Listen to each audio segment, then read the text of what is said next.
ఇక నా వెనక కనబడుతున్న మేడం తెలుసు కదా మీ అందరికి, నా బాబు ఓ బాబు అని తెల్లారులేస్తే బాబు జపం చేస్తుంది. ఆ భజన భక్తి ఛానల్ పెడితే పాటలు వస్తాయి కదా, ఓం సాయి శ్రీ సాయి అని. ఇక అంతకంటే ఎక్కువ బాబు నా బాబు ఓ బాబు, నువ్వు తోపివో బాపు, నువ్వు లేకపోతే ప్రపంచమే లేదే బాపు, నువ్వు లేకపోతే తెలంగాణలో లేదు బాపు, నువ్వు లేకపోతే నేనే లేని బాపు అన్నట్టు మాట్లాడుతుంది ఈ పావనక్క. ఇప్పుడు మళ్ళీ కొత్త ముచ్చట ఏమెత్తుకొచ్చింది, ఆ ప్రాజెక్ట్ కాలనే తిరుగుతుంది. మరి ఏమైందో ఏం కథను, నేను తీసుకెత్తుకపోతున్నా వాడికి తెలుస్తలేదు కానీ కాంగ్రెస్ ఎత్తుకపోతున్నట్టుంది. కానీ ఇవ బాధ ఏంటట అంటే, ఎల్లినోడు కానీ దాని తాత ఎల్లినోడు కానీ ఏదొచ్చినా తట్టుకునేటట్టు ప్రాజెక్టులు కట్టిండు మా కేసీఆర్ బాబు, ఈ నీళ్ళని నిడిచిపెడుతున్నారు అని చెప్పేసి ఆమె బాధ.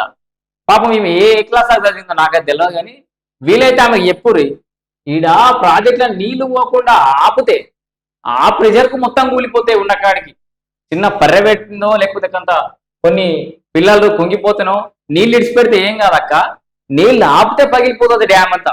అందుకని నీళ్ళు ఇడిచిపెడుతురు. లేదా మీ బాబుకు పేరెత్తనో, ఇప్పుడు కరువు వస్తుంది నీళ్ళు అందుతలేవు, రేవంత్ రెడ్డి తిట్టుకున్నా సార్ అని చెప్పి రేవంత్ రెడ్డికి ఉండదు ఎవరికి. కానీ కరావు పేరు తెచ్చుకుందామని ఎవరికి ఉండదు. ఆడ నీళ్ళు ఆపితే మొత్తం డ్యామేజ్ అయిపోతే ఇంకింత ఖరాబ్ పేరు అవుతుంది, ఇంకింత ప్రజాధనం వృధా అవుతుంది అని చెప్పేసి ఆలోచించి నీళ్ళని పెడుతుంది. ఇక గా ముచ్చట తెలియక ఆడిపోయి మొత్తుకుంటుంది.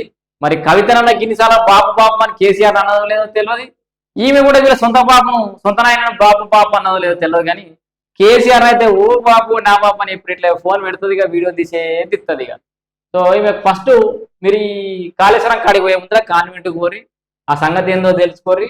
ఈ ప్రాజెక్టులు ఎప్పుడు మొత్తం స్టోరేజీ అంటే పీక్స్ లో చేరితే నీళ్లు బాగా ఆపితే పగిలిపోతాయి అనే విషయాన్ని నేర్చుకొని రావాలని చెప్పేసి పావనక్క గారికి విజ్ఞప్తి.